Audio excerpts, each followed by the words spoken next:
ఈ వారం stock market weekend review ఏంటో చేద్దాము.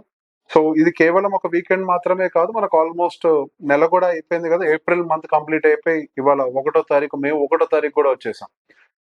ఒకసారి అసలు మన స్టాక్ మార్కెట్స్ కి సంబంధించినటువంటి పరిస్థితులు ఏంటో చూసుకుందాం.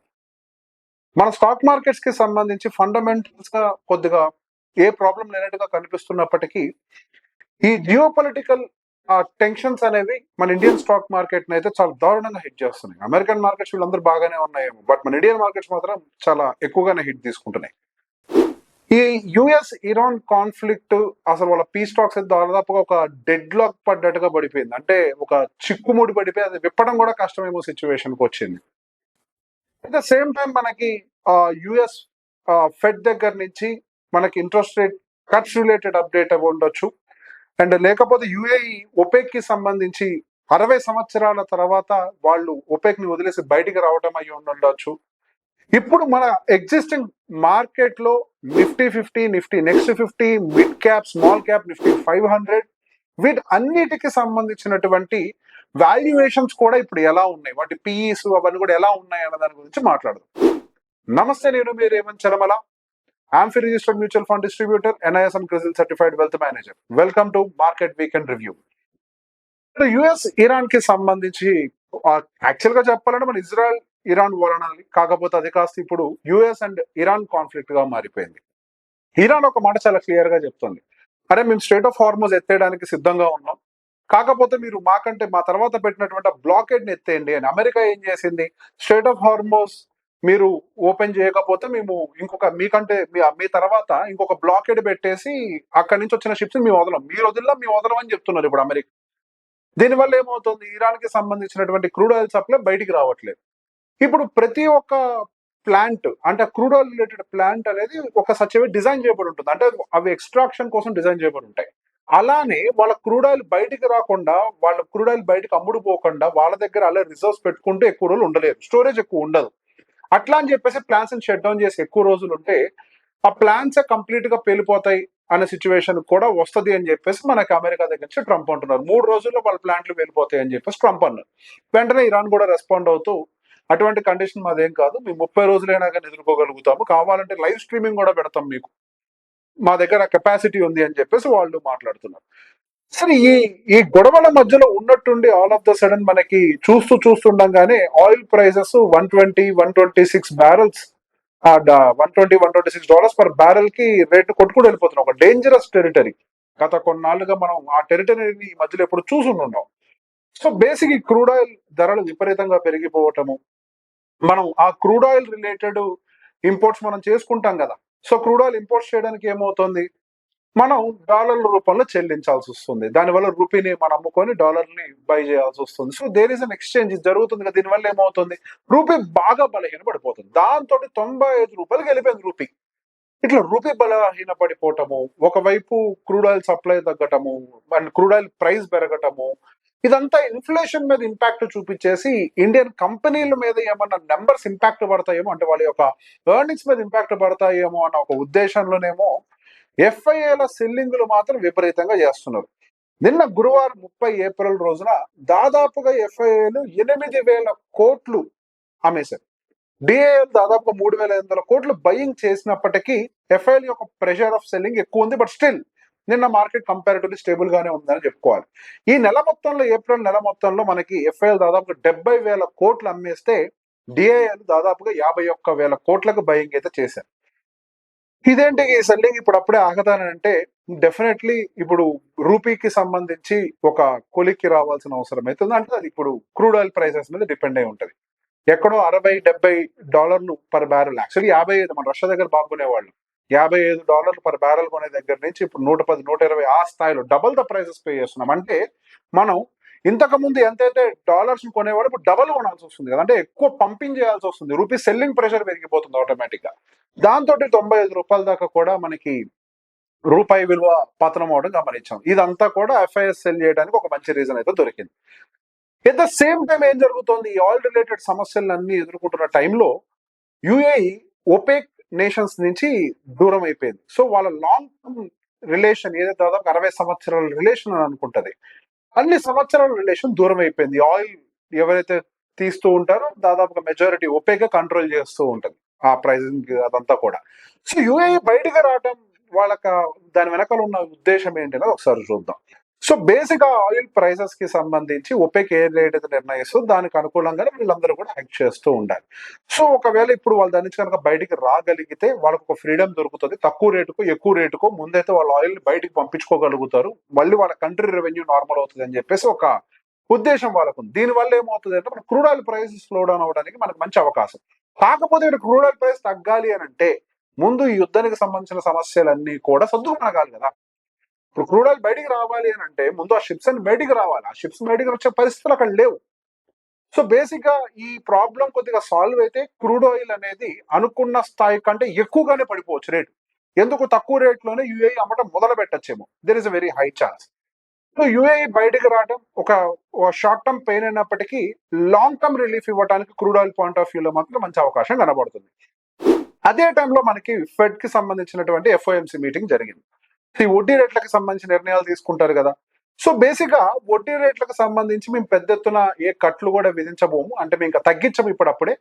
అండ్ ఇప్పుడు ఏదైతే వడ్డీ రేట్ ఉందో కరెక్ట్ మంచి సెంటర్ లో ఉంది, మీన్ కరెక్ట్ గా అనమాట మధ్యలో ఉంది అది.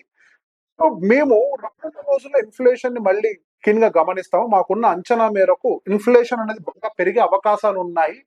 సో ఒకవేళ పెరుగుతున్నాయి అని అంటే మాత్రం అవసరమైతే మేము వడ్డీ రేట్లు కట్ చేయడం కాదు, వడ్డీ రేట్లు పెంచుతామని చెప్పేసి కూడా మాట్లాడారు.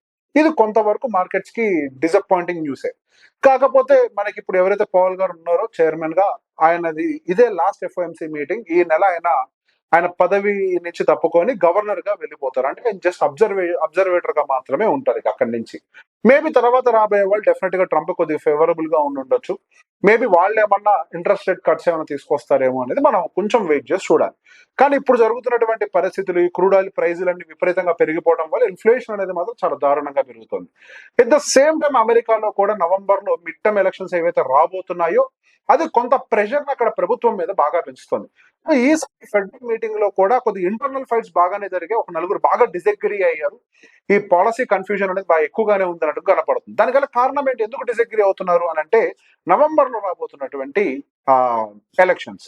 సహజంగా చరిత్ర ఏం చెప్తోంది అని అంటే ఎక్కడైతే క్రూడ్ ఆయిల్ ప్రైసెస్ ఎక్కడ ఉంటాయి పెరుగుంటాయో, లేకపోతే ఇన్ఫ్లేషన్ బాగా పెరుగుతుందో సహజంగా ప్రభుత్వం ఓడిపోతూ ఉంటుంది. అదే మనకి చరిత్ర చెప్పినటువంటి నిజం. సో బేసిక్ గా మేబీ ఆ భయాలు ఏమైనా ఉన్నాయేమో, దానివల్ల కొంతవరకు స్ట్రెస్ఫుల్ గానే వాళ్ళ ఫెడ్ అవుట్పుట్ కూడా వచ్చింది.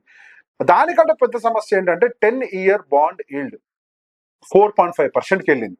ఇది కొంచెం పెయిన్ఫుల్ సిచ్యువేషన్ అనే చెప్పాలి. సో బేసిక్ గా దాదాపుగా 3.9% వరకు కూడా వచ్చింది మొన్న ఈ మధ్య. మనకి యుద్ధం మొదలైన తర్వాత మళ్ళీ ఈ ఇంట్రెస్ట్ రేట్ అనేది 4.5%కి వెళ్ళటం అనేది కొంచెం ట్రబుల్ గా మారింది. ఇప్పుడు ప్రభుత్వానికి డబ్బులు కావాలంటే ఏం చేయాలి, బాండ్లు ఇచ్చి బాండ్లు ఇష్యూ చేసి వాళ్ళు డబ్బులు తీసుకోవాలి. మరి బాండ్ ఇష్యూ చేసినప్పుడు బాండ్ రేట్ ఎంతైతే ఉందో అంత రేటు వాళ్ళు వడ్డీ రూపంలో కట్టాలి. అంటే వాళ్ళు తీసుకోపోయేటువంటి అప్పులు మరింత భారంగా మారే అవకాశాలు ఉంటాయి. అసలు ట్రంప్ మొదటి నుంచి కూడా వడ్డీ రేట్లు తగ్గియాలని చెప్పి యుద్ధం ఎందుకు చేస్తున్నాడు అంటే బాండ్స్ మళ్ళీ రీఇష్యూ చేసి రెన్యువల్ చేసుకునే స్టేజ్ చాలా బాండ్స్ వచ్చి ఉన్నాయి, గవర్నమెంట్ సంబంధించిన బాండ్స్. ఇప్పుడు రెన్యువల్ చేయాలి అని అంటే ఇప్పుడు హై బాండ్ డీల్స్ ఉన్నాయి. ఈ టైంలో రెన్యువల్ చేసుకుంటే వాళ్ళ ప్రభుత్వం మీద విపరీతమైన ఒత్తిడి పెరుగుతున్న పరిస్థితి. అదే విధంగా ఈ స్థాయిలో బాండ్ డీల్స్ ఉన్నాయి అని అంటే ఈవెన్ కంపెనీలకైనా సరే వాళ్ళు కూడా వాళ్ళ బాండ్స్ ని ఈ ఈల్డ్స్ తోటి అమ్ముకున్నారు అని అంటే దీనికంటే ఎక్కువనే అమ్ముతారు సహజంగా. ఆ రేంజ్ ఈల్డ్స్ అమ్ముకుంటే వాళ్ళకు కూడా ఎక్కువ వడ్డీలు కట్టాల్సిన పరిస్థితి.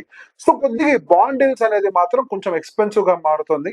సో బేసిక్ ఈ బాండ్ డీల్స్ ఇవన్నీ కూడా కొద్దిగా కంట్రోల్లోకి రావాలంటే మాత్రం ఇన్ఫ్లేషన్ డెఫినెట్ గా కంట్రోల్లోకి రావాలి. సో ఇంట్రెస్ట్ రేట్ పెంచని మనకి బాండ్ డీల్స్ పెరుగుతున్నాయి. దానికన్నా కారణం ఏంటి, ఇన్ఫ్లేషన్ పెరుగుతుంది. రానున్న రోజుల్లో వడ్డీ రేట్లు పెంచొచ్చేమో ఒక అంచనాతో ఆటోమేటిక్ గా బాండ్ డీల్స్ పెరిగిపోతున్నాయి. సో రానున్న రోజుల్లో మళ్ళీ ప్రాబ్లమ్స్ అన్ని కూడా సాల్వ్ అవ్వాలి అంటే ఖచ్చితంగా యుద్ధానికి సంబంధించి ఏదో ఒక కొలిక్కి రావాలి. అసలు ఇప్పుడు వీళ్ళిద్దరి మధ్యలో ఒక డెడ్ లాక్ పడ్డదని చెప్పేసి ఈ డెడ్ లాక్ అంటే ఏంటి అసలు? సో బేసిక్ ఇక్కడ వీళ్ళు ఏం అడుగుతున్నారు, ఇందాక నేను చెప్పినట్టుగా సో బేసిక్ గా మేము స్టేట్ ఆఫ్ హార్మోజ్ ని ఓపెన్ చేస్తామని ఇరాన్ అంటుంది. కాకపోతే కండిషన్ ఏంటి అని అంటే మీరు ముందు పెట్టినటువంటి బ్లాక్ ని రిమూవ్ చేయండి. ఇప్పుడు ఏం జరుగుతుంది, స్టేట్ ఆఫ్ హార్మోజ్ దగ్గర షిప్స్ ని ఆపేస్తున్నారు ఇరాన్ వాళ్ళు. తర్వాత ఏం చేస్తున్నారు అమెరికా వాళ్ళు, నువ్వు ఆపేది ఏంటారు నేను కూడా ఆపుతానని చెప్పేసి నీ తర్వాత షిప్స్ దాటి బయటికి రావాలి కదా, నేను అక్కడ మళ్ళీ ఇంకో బ్లాకెడ్ పెడతాను అక్కడ నేను ఆపేస్తానని చెప్పేసి అంటున్నారు. సో వీళ్ళేమంటారు, ఇరాన్ వాళ్ళు మీరు తీసేస్తే మీరు కూడా తీసేయండి అంటే కాదు, వాళ్ళు క్లియర్ గా న్యూక్లియర్ కి సంబంధించినటువంటి డీల్ సైన్ చేయాలంటారు. ఇరాన్ వాళ్ళు ఏమంటారు, అరే న్యూక్లియర్ కి సంబంధించి ఇంకా టైం తీసుకుందాం, కంగారేం లేదు, న్యూక్లియర్ కి సంబంధించి మనం తర్వాత మాట్లాడుకుందాం, ముందైతే మనం ఆయిల్ బయటికి పంపిద్దామని చెప్పేసి అంటున్నారు. బేసిక్ ఇద్దరు ఆపోజిట్ సైడ్ లో ఉన్నారు. అసలు యుద్ధం మొదలైంది న్యూక్లియర్ వల్ల, వాళ్ళు న్యూక్లియర్ డెవలప్మెంట్ చేస్తున్నారని. సో బేసిక్ ఇది ఎక్కడికి కొలిక్కి రావట్లేదు అనే ఉద్దేశంలో ట్రంప్ కూడా కొద్దిగా అగ్రెసివ్ అయిపోయి నేను ఇక నీ మీద దాడి చేస్తానని చెప్పేసి ప్లాన్ చేసుకుంటున్నాడు. దాడి ఎక్కడైనా చేయొచ్చు, మేబీ స్ట్రేట్ ఆఫ్ హార్మజ్ మీద చేయొచ్చు, లేకపోతే యురేనియం రిజర్వ్స్ ఏవైతే ఉన్నాయో వాటిని క్యాప్చర్ చేసే ప్రయత్నం చేయొచ్చు. There are either ways. ఏ విధంగా ఇవి జరుగుతాయి అనేది మనకు కూడా క్లారిటీ లేదు. కాకపోతే దాడి చేస్తానని చెప్పేసి మాట్లాడుతున్నాడు. సో ఈ వీకెండ్ లో మనకి మార్కెట్లు నెక్స్ట్ మండే ఓపెన్ అయ్యే లోపల అవి ఎటువైపుగా మారుతాయి అనేది మాత్రం మనకి ఎటువంటి క్లారిటీ లేదు. ఇది ప్రస్తుతానికి మనకి గ్లోబల్ గా ఉండేటువంటి పొలిటికల్ సినారియోస్. ఇప్పుడు మన ఇండియన్ మార్కెట్స్ కి సంబంధించిన కండిషన్స్ చూద్దాం.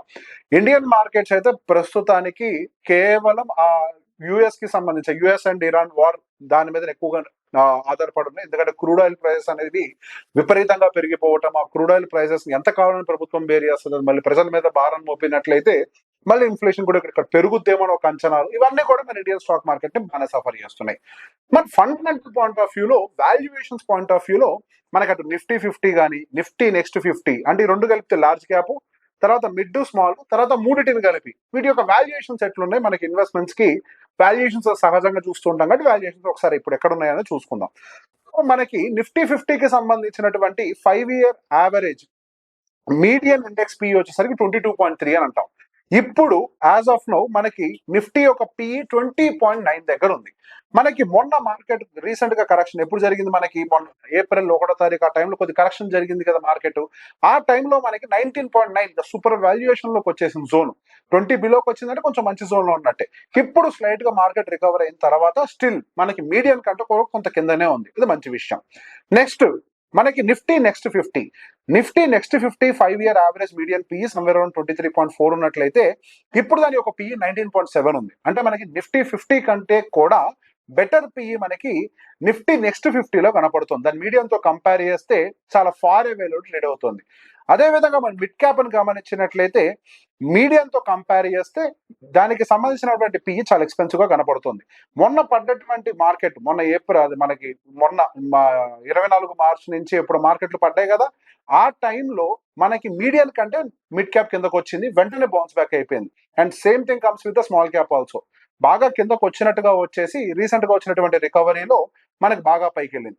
ఓవర్ నిఫ్టీ 500 కి సంబంధించినటువంటి మనం పిఈతో కంపేర్ చేస్తే హియర్ అండ్ మీడియం కి దగ్గరగానే ట్రేడ్ అవుతుంది. మీడియం 24.1 దగ్గర ఉన్నట్లయితే 23.2 దగ్గర మనకి నిఫ్టీ 500 కనపడుతుంది. సో రీసెంట్ గా జరిగినటువంటి రికవరీస్ ఆ స్థాయిలో మనకు కనపడుతున్నాయి. మొన్నటిదాకా మీడియం కంటే కిందకు వచ్చేసాయి. అదే మనం ఒకసారి నిఫ్టీని గమనించాం అనుకోండి, మన దాని యొక్క పీక్ నుంచి 16% పడ్డది, రికవరీ మాత్రం 8% అయింది. అదే మీరు మిడ్ క్యాప్ ని గమనిస్తే దాని యొక్క ఫాల్ 14% ఉంటే రికవరీ 14 ఆల్మోస్ట్ దాని మళ్ళీ ఒక ఆల్ టైమ్ హైక్ అయితే వచ్చేసింది. స్మాల్ క్యాప్ రీసెంట్ ఫాల్ లో 21% పడ్డట్లయితే రికవరీ 18% దాదాపుగా వచ్చేసింది. సో బేసిక్ గా రీసెంట్ గా మనకు ఒక నిఫ్టీ 50 తప్పించి మిగతా కూడా అద్భుతంగా రికవర్ అవడం గమనిస్తున్నాం. So there is a huge recovery in small cap and mid cap segment. దాని వల్లనే వాటి యొక్క పిఎస్ అన్ని కూడా మీడియం దాటి కొంచెం పైకి వెళ్ళాయి. సో మొన్న ఎవరైతే కొంచెం మార్కెట్ లో పడ్డప్పుడు యాడ్ చేసుకోవడం మిస్ అయి ఉంటారో డెఫినెట్ గా వాళ్ళకు మంచి ఆపర్చునిటీ అయితే ఆ టైంలో కోల్పోయినట్టే. But that's fine, market is not end. Market లో ఎప్పుడు మంచి మంచి వాల్యుయేషన్స్ పిక్ చేసుకున్నటువంటి టైంలో అవన్నీ కూడా దొరుకుతూనే ఉంటాయి. వాటి గురించి మనం పెద్ద ఎత్తున కంగారు పడాల్సిన అవసరం అయితే లేదు. రానున్న రోజుల్లో ఇట్లాంటి ఒక అప్డేట్స్ మీ ముందర కూడా వచ్చే ప్రయత్నం చేస్తూ ఉంటాను, వాల్యుయేషన్ కూడా చెప్పే ప్రయత్నం చేస్తూ ఉంటాను. కాబట్టి ఎప్పుడైనా కనుక మీకు వాల్యుయేషన్స్ నచ్చినట్లయితే హ్యాపీగా ఇన్వెస్ట్ చేసుకోండి. Stay invested and happy investing. Thank you.